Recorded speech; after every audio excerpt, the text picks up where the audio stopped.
Madam ನಾನ್ ಕೇಳೋದ್ನ 600 ರೂಪಾಯಿ ಅವನಂತ ಹೇಳಿದ್ದೆ madam. ಹೋಗಲ್ಲ ಅಂತಿದ್ದೀರಾ ಬೆಳಗ್ಗೆ ಬಂದ್ರೆ ಹೋಗಂದ್ರೆ ಹೋಗೋ ಜಾಸ್ತಿ ಮಾತಾಡ್ಬೇಡಿ ಇಲ್ಲಿ. ಕರೆಕ್ಟಾಗಿ ಮಾತಾಡು.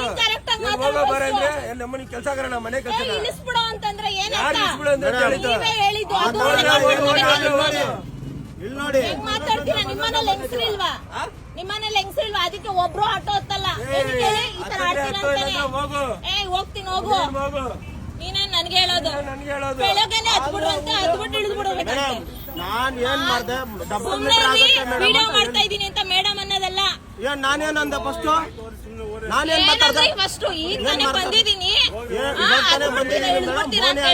ಕುತ್ಕೊಂಡು ಇಲ್ದ್ರಲ್ಲ ಏನು ಅನ್ಸಲ್ವಾ ನಿಮ್ಗೆ? ನಿಮ್ಮನೇಲಿ ಹೆಣ್ಮಕ್ಳು ಇರಲ್ವಾ? ಹೆಂಗ್ ಮಾತಾಡ್ತೀರಾ ನೋಡಿ. ಕೇಳ್ಬಿಡಿ, 100 ರೂಪಾಯಿ ಕೊಟ್ಬಿಟ್ಟು ಹೋಗ್ಬಿಡ್ತೀನಿ. ಬಗ್ಗೆ ಎಲ್ರಿಗೂ ಗೊತ್ತು. ನೀವೇನು ಹೊಸದಂಗ ತೋರ್ಸೋದ್ ಬೇಡ ಆಯ್ತಾ? ಮಾತಾಡೋದಕ್ಕೂ ರೀತಿ ನೀತಿ ಬೇಕು. ಏನ್ರಿ ಮಾತಾಡೋದು? ನೀವೇ ಚೆಕ್ ಮಾಡ್ಬಿಟ್ಟು ಬೇಡ. ಏನು ಮನೆಯವ್ರ ಬಂದು ಕರ್ಕೊಂಡು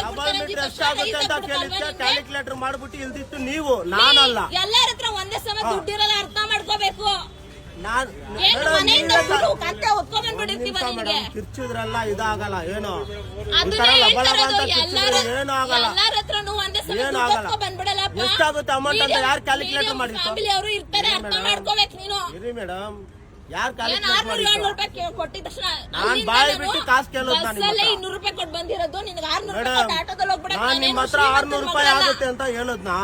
ಇಲ್ಲ, ಅಷ್ಟಾಗುತ್ತೆ ಇಳ್ದಿತ್ತು. ಏನ್ ಪ್ರಾಬ್ಲಮ್ ಇರುತ್ತೆ? 600 ರೂಪಾಯಿ ಆಗುತ್ತೆ ಏನ್ ಪ್ರಾಬ್ಲಮ್ ಇರುತ್ತೆ ತಿಳ್ಕೊಬೇಕು ಫಸ್ಟ್.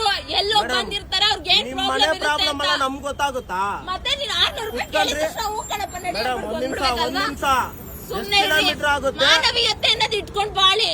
ಉದ್ದಾರ ಆಗ್ತಿರಲ್ಲ ಅಂದ್ರೆ ಖಂಡಿತ ಆಗಲ್ಲ.